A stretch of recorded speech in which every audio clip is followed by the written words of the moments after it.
Salut à tous, DeMar DeRozan et les Chicago Bulls à l'honneur dans une série. Bah oui, vous avez voté majoritairement pour les Bulls à l'Est en My League sur cette chaîne. Donc les voici. On va, je pense, se régaler parce qu'il y a beaucoup de choses très très sympathiques à faire. C'est une équipe qui est passée un petit peu à côté de sa saison passée. La faute notamment à une longue blessure de Lonzo Ball et malgré des saisons exceptionnelles pour DeRozan et Zach LaVine. Alors justement, le grand blessé de l'année dernière, Lonzo Ball. Je pense que ça peut être une magnifique saison pour lui. Il a tout ce qu'il faut, on connaît Lonzo Ball. Hein, il a ses points forts, ses points faibles, mais il a aussi beaucoup progressé sur certains points faibles avec un contrat. Voilà, on a encore 2 années, plus une en option joueur. Donc, ça laisse un petit peu de temps. Les qualités défensives de Lonzo Ball sont évidentes. Donc déjà, ça, c'est un point fort sur NBA 2K par rapport aux meneurs adverses. Donc, intouchable. Après, Alex Caruso, pour moi, intouchable aussi. J'adore le fait de l'avoir en backup meneur. Le seul problème serait peut-être l'embouteillage au poste 1. Parce que vous apercevez également le petit Dosunmu qui a été auteur d'une magnifique saison l'an passé. En même temps, il avait du temps de jeu aussi. Et c'était vraiment un joueur qui a fait plaisir à pas mal de moments. Et du coup, on aura du mal à proposer quelque chose de cohérent en termes de temps de jeu pour Goran Dragic. Surtout par rapport à son overall. Donc c'est quelque chose qui va être à regarder. Par la suite, il y a un joueur qu'on connaît beaucoup moins, Dalen Terry. Donc lui, il a été pris en 18e position à l'été 2022. Le potentiel ne semble pas dingue. Donc on pourra regarder un peu comment ça évolue. Ensuite, un cas un peu épineux, celui de Coby White. Coby White, c'était un top pick d'il y a quelques années. Et honnêtement, sa progression n'a pas forcément été à la hauteur de ce qu'on aurait pu imaginer. En plus, maintenant, il a d'autres joueurs dans les pattes. Et regardez, en plus, il semble avoir atteint un peu son max, son plafond. Et il est en plus en contrat expirant. Voilà, donc 7e choix en 2019. Il va falloir faire un choix sur lui, dernière année de contrat. Ça, il y a moyen qu'on en reparle un petit peu plus loin. Bon, après, il y a l'homme qui incarne, avant même l'arrivée de DeRozan, l'homme qui incarnait l'équipe des Bulls, en fait, Zach LaVine, avec des possibilités de scoring exceptionnelles, avec des dunks à ravir tout le monde, shoot dans toutes les positions. Zach LaVine, à mon avis, là on a un All-Star, faut le dire, c'est pas n'importe qui, donc ça c'est déjà bien d'avoir un joueur sur lequel on peut compter. En plus, le contrat est hyper solidifié. Il y a encore 4 années, plus une en option joueur à presque 50 millions. Donc voilà, il a touché le gros lot, Zach LaVine. Et honnêtement, lui, je ne m'en séparerai absolument jamais, je pense, avec les Bulls. Voilà, donc Zach LaVine, intouchable parmi les intouchables. Un qui a surpris tout son monde en signant l'année passée à Chicago, alors qu'on l'attendait pas vraiment sur ça, et a signé 3 ans pour 80 et quelques millions. C'est DeMar DeRozan qui a aujourd'hui 33 ans, avec une saison exceptionnelle l'an passé. Il a été vraiment incroyable au scoring. Il a été fondamental dans la saison plutôt bonne quand même des Bulls, même si on aurait pu souhaiter qu'elle se termine un petit peu mieux pour eux. Donc DeRozan sera soit la première, soit la deuxième option offensive pour moi. Et d'ailleurs, sa présence même à côté de LaVine peut poser quelques questions. Ensuite, je vais en parler au moment d'évoquer le cas de Vucevic. Donc, DeRozan en plus a progressé à 3 points. Que demande le peuple? C'est phénoménal. Voilà, donc on était sur un très joli contrat. Je crois que ça avoisinait les 85 sur 3 ans. Il reste plus que 2 années. Ça match. Il n'y a pas de problème pour moi.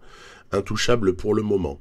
Après, au niveau du poste 4, on va avoir Javonte Green, Patrick Williams, Derrick Jones. Là, c'est beaucoup plus modeste. Moi, je ne veux pas décaler DeRozan en 4, comme on l'a déjà vu. On a déjà vu ça être fait.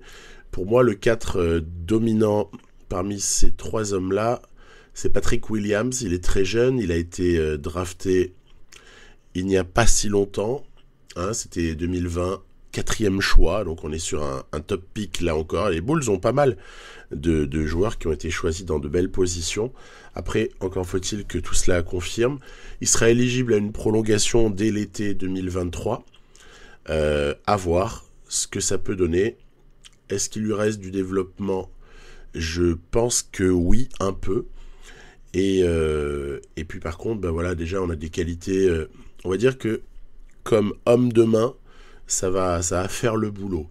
De la même manière d'ailleurs qu'un Derrick Jones peut faire le boulot dans un registre, voilà, de role player qui va rentrer sur des minutes assez ciblées, mais pas sur 30 minutes non plus.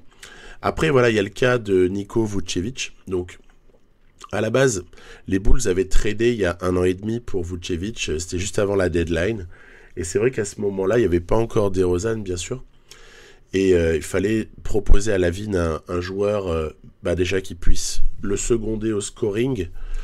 Il est expirant, c'est un aspect très très important. Contrat expirant pour Nikola Vucevic, qui a 31 ans. Et là déjà, malgré le profil du joueur, qui est très très complet, il peut y avoir des discussions. Il va y en avoir un petit peu plus loin, je vous proposerai une réflexion là-dessus. Ils ont réussi, les Bulls, à choper Dédé Drummond pour un contrat quasi minimal. Donc ça, c'est juste pour assurer le backup en poste 5. On peut du coup se demander un petit peu quel est l'avenir de Tony Bradley, puisque il est quelque part, il est un peu bouché, son avenir, dans l'hypothèse où Vucevic et Drummond se partageraient les minutes au poste 5. Donc pourtant Bradley, bon rebondeur, défense intérieure pas dégueulasse, on est sur un profil pas très mobile, à voir en tout cas ce qu'on peut faire avec lui. Je n'envisage pas de le transférer à ce stade-là du tout. Voilà, après je me suis lancé donc dans une rotation avancée, vous savez que j'aime bien faire ça. Donc pour moi, le 5 majeur, il est assez... voilà, il y a peu de doute en fait, sur le 5 majeur. On n'est pas en capacité de donner énormément de minutes à Bradley, mais on lui en donne un tout petit peu.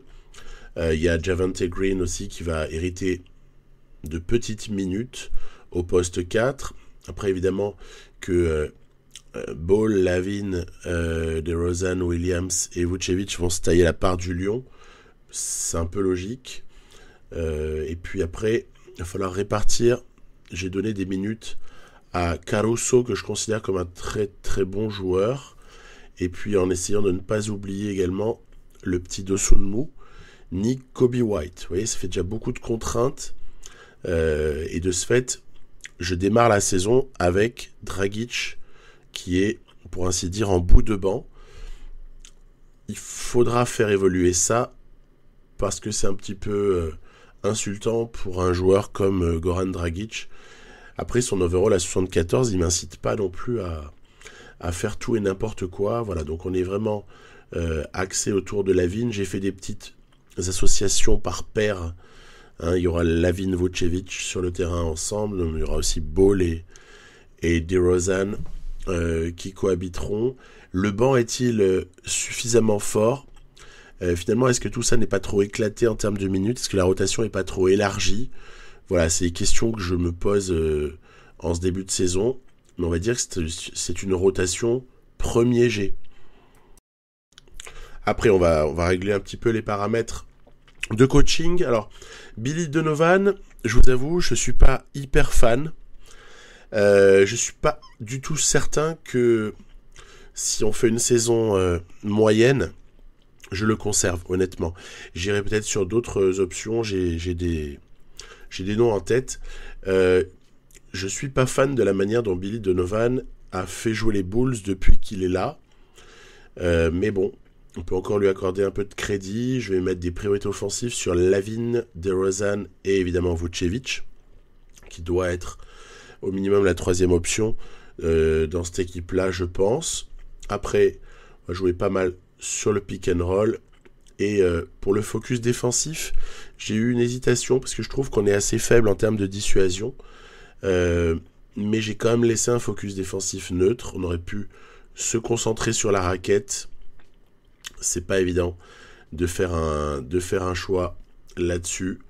Donc finalement, voilà, je suis resté sur la protection de raquette, mais je sais pas, je suis pas tellement en affinité avec un certain équilibre d'équipe. Ça, c'est un premier truc que je vais développer juste après.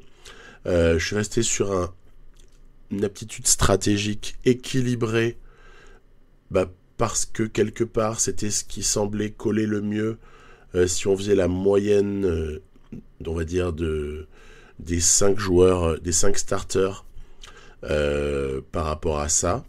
Donc, plan de jeu équilibré.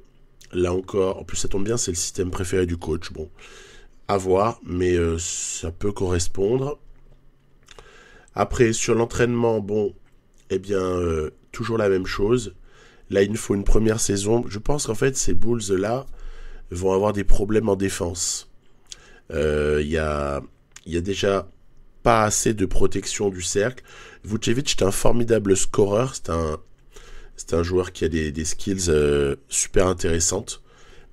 Mais par contre, au niveau de la dissuasion, c'est pas exceptionnel du tout, en fait. Ce n'est pas la simple présence de Patrick Williams dans la raquette sur presque une trentaine de minutes par match qui va changer quoi que ce soit.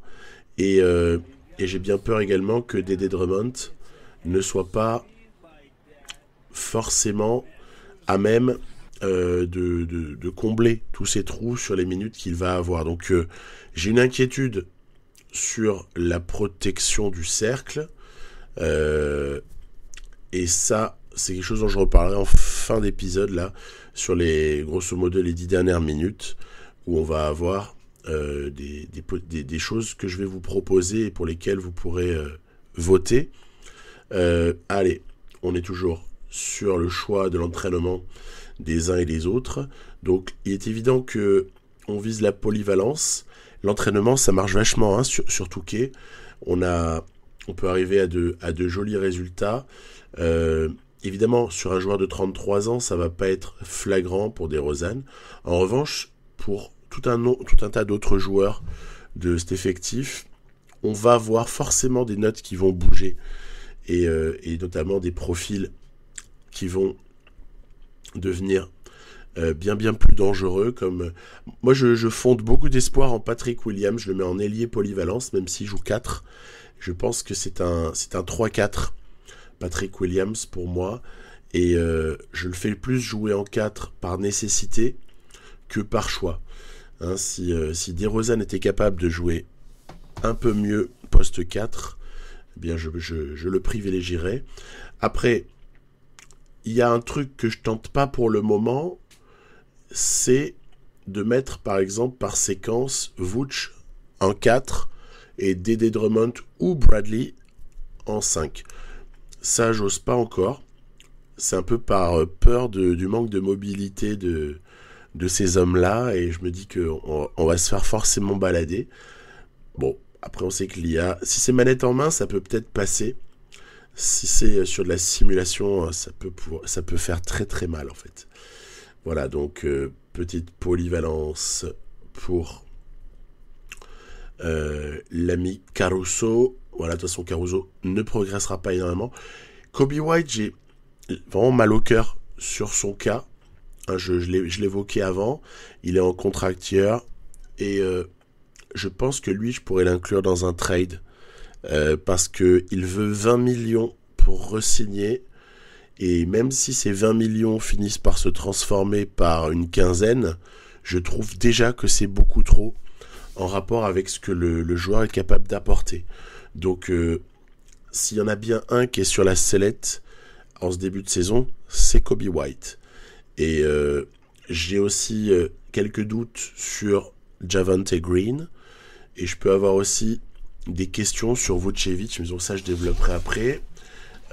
Et sur sa protection du cercle et sur l'équilibre d'équipe où on a finalement un Vucevic qui était génial en tant que deuxième option et dans un contexte où les Bulls n'avaient pas encore énormément d'ambition. Mais avec maintenant cette arrivée de DeMar DeRozan, je suis pas du tout certain que Vucevic soit le pivot qu'il nous faut. Tout simplement, voilà. Donc on va laisser Athletic pour Tony Bradley.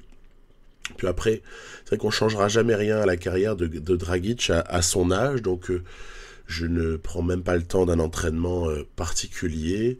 Le petit Dalen Terry, en revanche, bon, on va lui mettre une intensité très élevée, dans la mesure où il aura très très peu de minutes. On peut faire la même chose pour Marko Simonovic. Donc ça, ce sont des joueurs qui peut-être émergeront au bout d'un an ou au bout d'un an et demi, 2 ans, comme étant des recours auxquels on pourra faire appel sur le banc, en sortie de banc, parce qu'après, évidemment, l'effectif évoluera fatalement un petit peu à l'issue de la première année. Mais je suis parti donc voilà, sur trois développements modestes, parce qu'on n'a pas non plus des ambitions démesurées avec ces trois-là. Et puis, donc, la saison commence. J'ai pas trop focalisé sur le mentorat, parce qu'il n'y avait rien qui crevait les yeux. Donc j'ai dû en rajouter un ou deux, mais sinon je le ferai. Mais il n'y avait rien de réellement évident par rapport au mentorat. Juste Dragic qui peut apporter peut-être sur un meneur. Premier match délicat déjà, puisqu'il s'agit d'une visite du côté de Miami. Donc là, on n'est pas forcément très favori face à cette équipe-là. Moi, profite aussi... on est à l'aube de la saison, puisque dans moins d'un mois ou dans environ un mois, on aura le début de saison NBA. Selon moi, le Heat, c'est plus fort que les Bulls. Et autant je vois les Bulls se battre pour des places 5, 6, 7, autant j'imagine davantage le Heat se battre pour le top 4. Après, à quelle place, c'est toujours pas évident, parce qu'il y a toujours ces blessures. Donc voilà. Lonzo Ball, balle en main, DeMar DeRozan. Allez, on appelle un petit screen là, ici, pour essayer de décaler le Vooch, qui rate. Alors, j'ai pas encore le petit timing de shoot à ce moment-là. Vous allez voir qu'avec le temps, ça va aller de mieux en mieux. En revanche, Adebayo, il drive comme un... il est allé marquer comme ça en contre-attaque, tel un ailier. Mais ça, c'est toute la force d'Adebayo, d'être finalement un drôle de profil de pivot. Après, voilà, on a des séquences où si l'aide, là c'était Jimmy Butler qui était descendu dans la raquette pour aider sur Vucevic. Du coup, DeRozan était tout seul. Je pense pas que Jimmy ferait ça très souvent dans la réalité. Mais en tout cas, ici, on l'a bien eu à cause de ça. Il se venge juste derrière. Le début de match est donc délicat. Délicat surtout qu'on se fait cibler dans la raquette. Regardez, c'est DeRozan encore une fois qui se fait cibler par Martin. Ici, Kyle Lowry pour artiller. Bah oui, logique, il est complètement ouvert, sorti d'écran. Voilà, on a des petits problèmes défensifs. C'est ce que je voulais illustrer ici avec une passivité sans nom sur ce dunk voilà, d'Oladipo. C'était une séquence d'Eddie Drummond avec aussi un piètre joueur à la manette, disons-le. Et puis voilà, cette séquence, on prend pas les rebonds.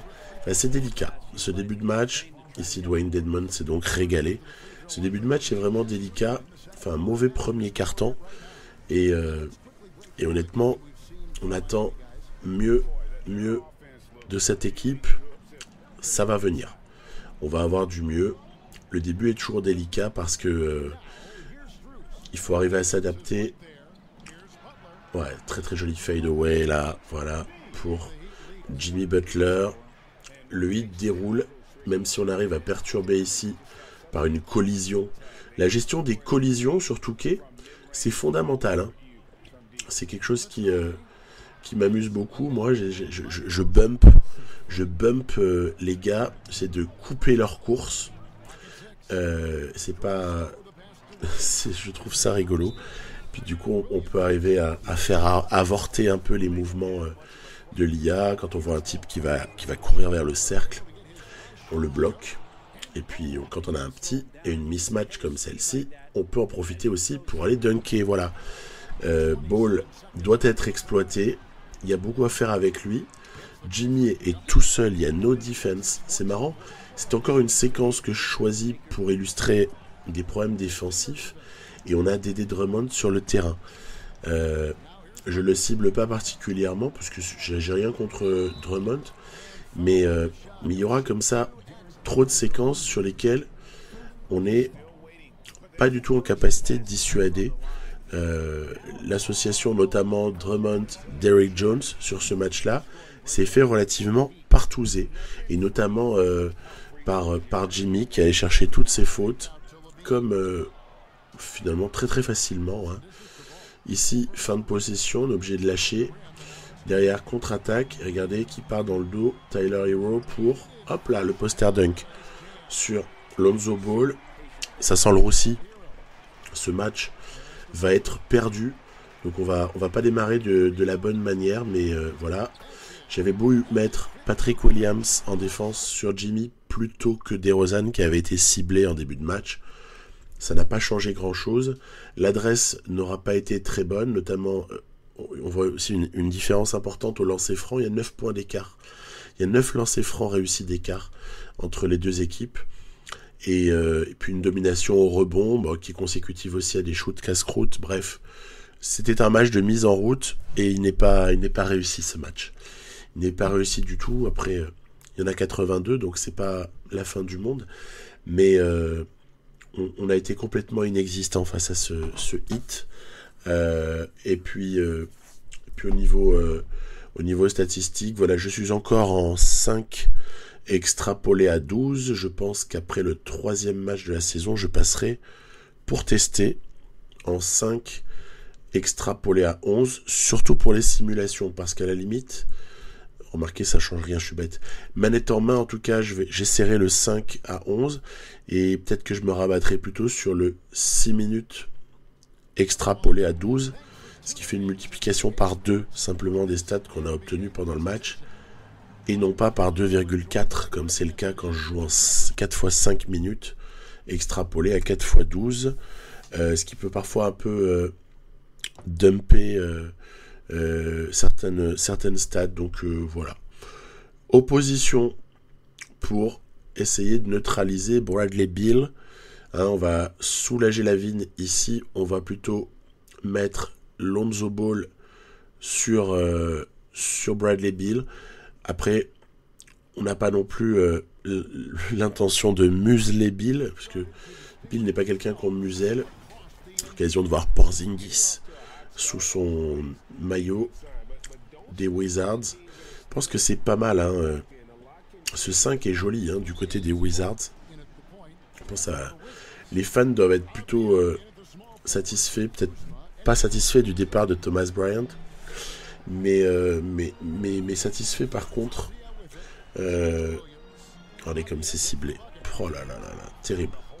Terrible. Je me suis fait ultra ciblé au départ par l'ami Avdia. Regardez, il y va tranquillou.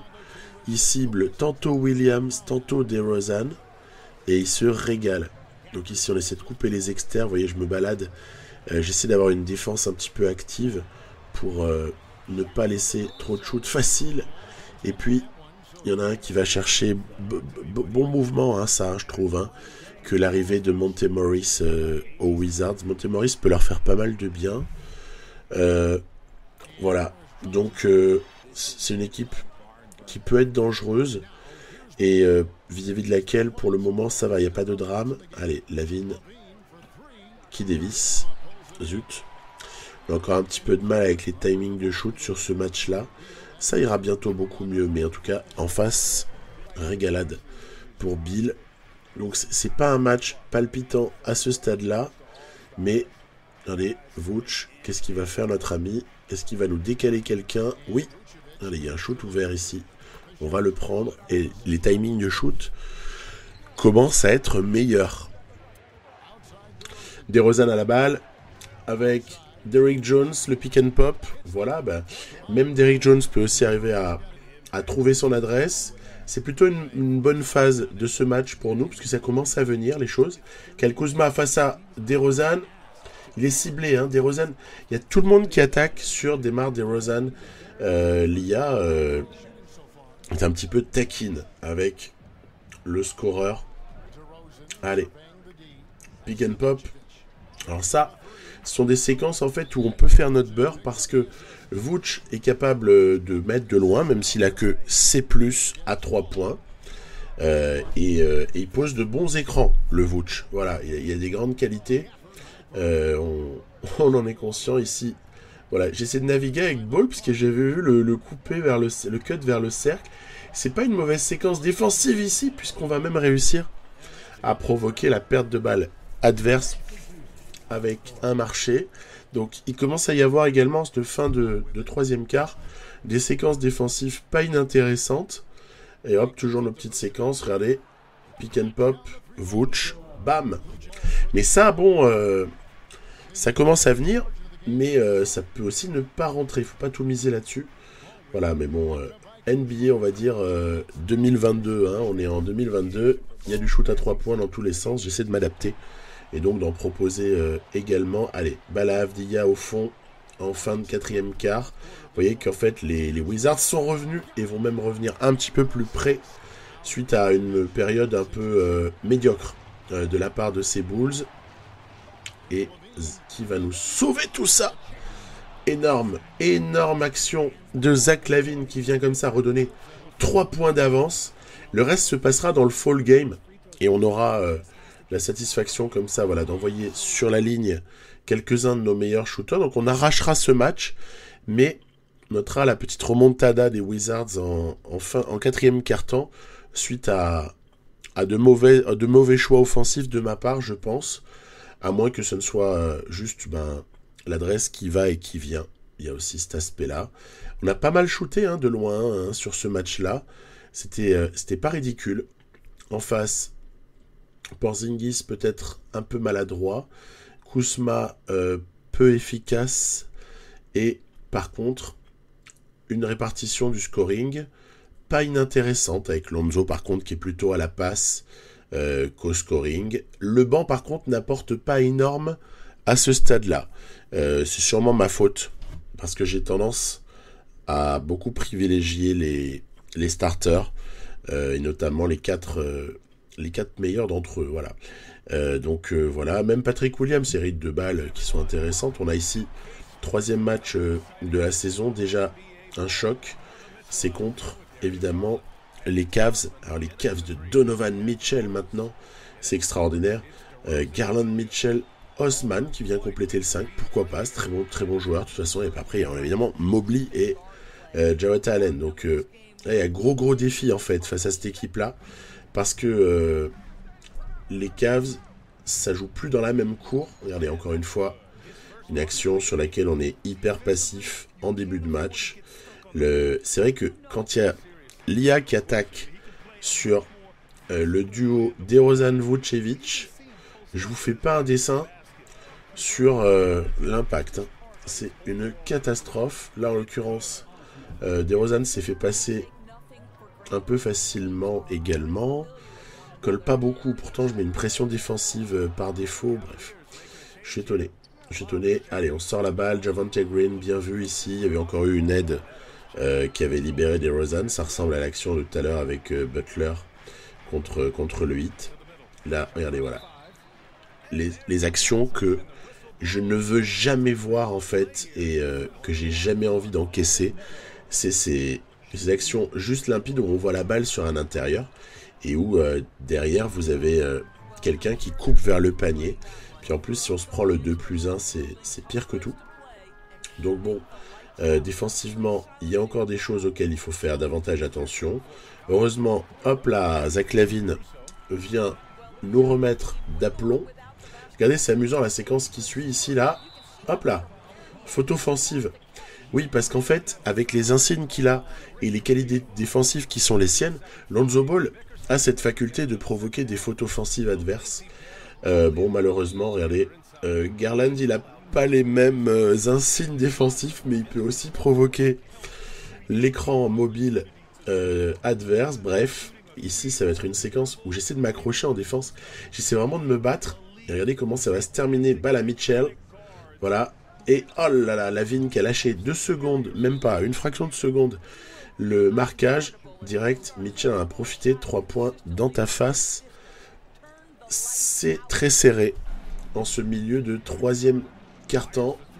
Garland, ouf, qui dévisse derrière.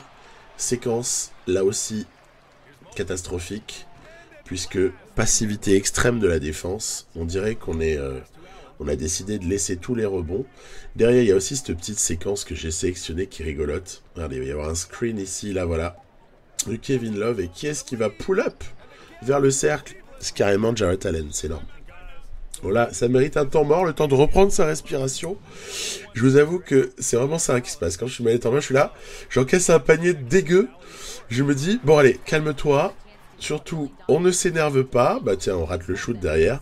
On va se manger on la sent venir, hein, la contre-attaque. On va se la manger. Allez, festival de Garland qui a rendu chèvre Lonzo Ball. Alors là, franchement, c'était un move magnifique. Le gars a fait quitter son slip à Lonzo. Allez, on attend la sortie de Lonzo. Voilà le shoot à mi-distance. Il y a aussi possibilité de faire ça avec Lonzo Ball qui a vraiment progressé au shoot hein, par rapport à sa période Lakers. Attention, fin de match assez étouffante. Il faut essayer de verrouiller tout le monde. Puis Lavigne, il a beaucoup de responsabilités parce qu'il a Mitchell à défendre. Et il le fait plutôt pas si mal. Ou alors c'est Mitchell qui a fait un mauvais choix. Mais en tout cas, voilà, hop, défense assez naïve par contre de Mitchell. J'avais fait une petite feinte de dribble, il y a eu un mini-cross sur Mitchell là. Et Lavigne qui va chercher le 2+1. De toute façon, c'est Zach Lavine qui, à mon avis, sera la clé de beaucoup de choses. On est à -2 ici, allez, il reste trentaine de secondes. Écran. Et balle à Vooch. Swish. Voilà. Vucevic qui nous fait passer devant sur cette action en pick and pop avec Lavine. Donc là, c'était un grand moment de régalade. Mais attention, il reste 19 secondes. Balle à Mitchell. Allez, Lavine, ça va dépendre de toi, mon grand. Ça va dépendre de toi. J'essaie de surveiller Osman, mais je sais pas tellement. Il va y avoir une pénétration, regardez. Et là, ouais, énorme. En fait, j'ai fait croix. J'ai tapé sur le ballon avec Lavine. Et chance, parce que je me suis dit, au pire, tu fais faute. On n'était pas encore dans le bonus. Au pire, ça aurait fait faute. Et ils auraient eu du mal à... En fait, j'avais encore une faute à donner, quoi. Ils auraient eu du mal à... Ah, c'est raté. Ils auraient eu du mal à déclencher un shoot victorieux en 2 secondes. Et du coup, je m'étais dit, voilà, il fallait faire 3 secondes même. Donc, il fallait faire cette faute. Allez, on reste bien au corner parce que, voilà, souvent, ça déclenche de ce côté-là. Et donc, on n'a pas encaissé ce dernier shoot. On a tenu bon défensivement. Bon, c'est un peu vicieux d'avoir été taper ce ballon là.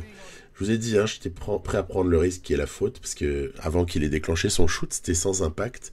Mais en l'occurrence, c'est même pas la faute qui a été accordée. On a tapé la balle, on l'a récupérée. Bref, petit coup de rapine de la part de Zach Lavine.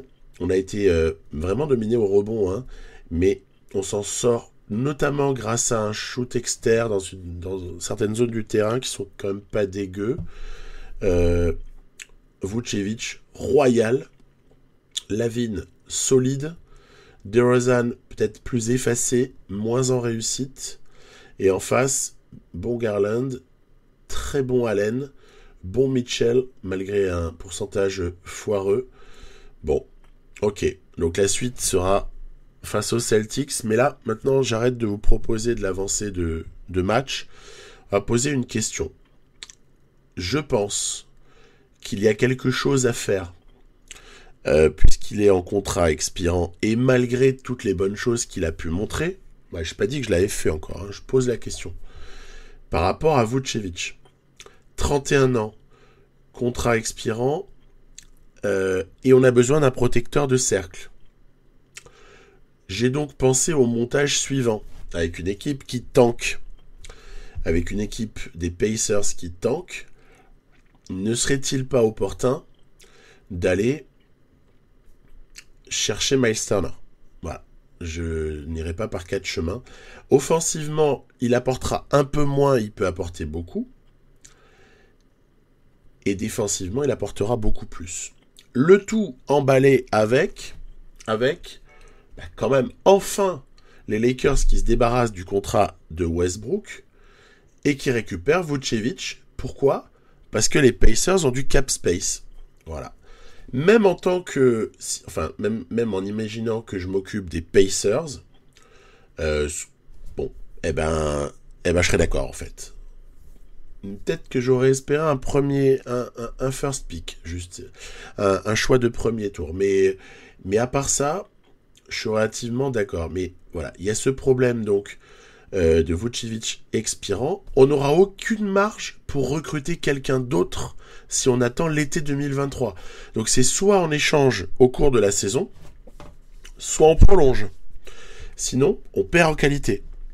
Alors qu'avec Miles Turner, on perd pas en qualité a priori, en tout cas en qualité globale, et on gagne en équilibre d'équipe. Donc c'est le trade auquel j'ai pensé. En plus, il joint l'utile à l'agréable puisqu'on décale Anthony Davis en 4 du côté des Lakers et on accueille un bon scoreur à côté de LeBron et AD. Donc ça peut donner encore une bouffée d'air aux Lakers, ça peut être rigolo, ça met un peu d'enjeu sur la partie à l'ouest. Voilà, donc Vucevic, Turner, vous voyez, évidemment, il y a tout ce qu'on connaît en termes de comparaison. Je pense que c'est un trade qui est gagnant, gagnant, gagnant. Il me semble pour les 3 équipes. À voir. Vous me direz votre avis. Et puis sinon, j'ai pensé à autre chose. L'autre chose, c'est encore une fois en allant chercher une équipe qui est on va dire, en reconstruction ou en processus de reconstruction un petit peu démarré. Vous allez voir ça. Donc, je balaye toujours les offres de contenders ou de favoris, parce que j'estime que ces gens-là n'ont pas intérêt à perdre de la valeur joueur. Les seuls qui peuvent vouloir perdre de la valeur joueur, ce sont des équipes qui reconstruisent ou qui vont reconstruire. En l'occurrence, Wendell Carter, l'ancien des Bulls, évidemment, a été drafté là-bas.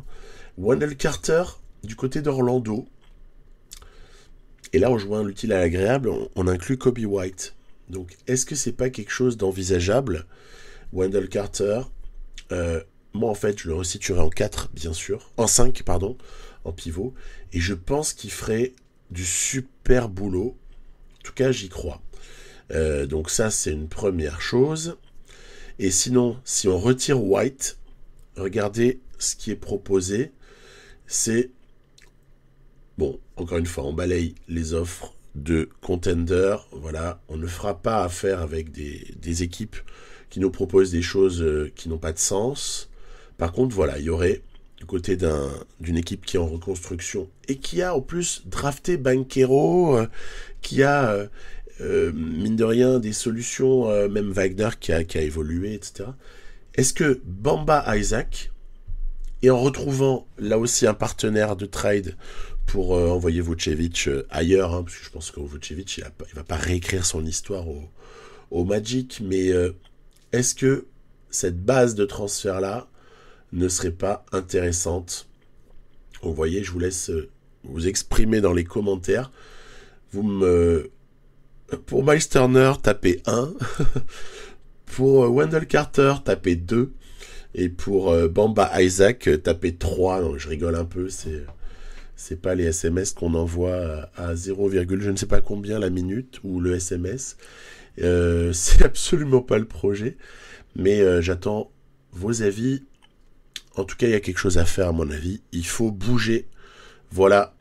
Super week-end à tous. Bye bye.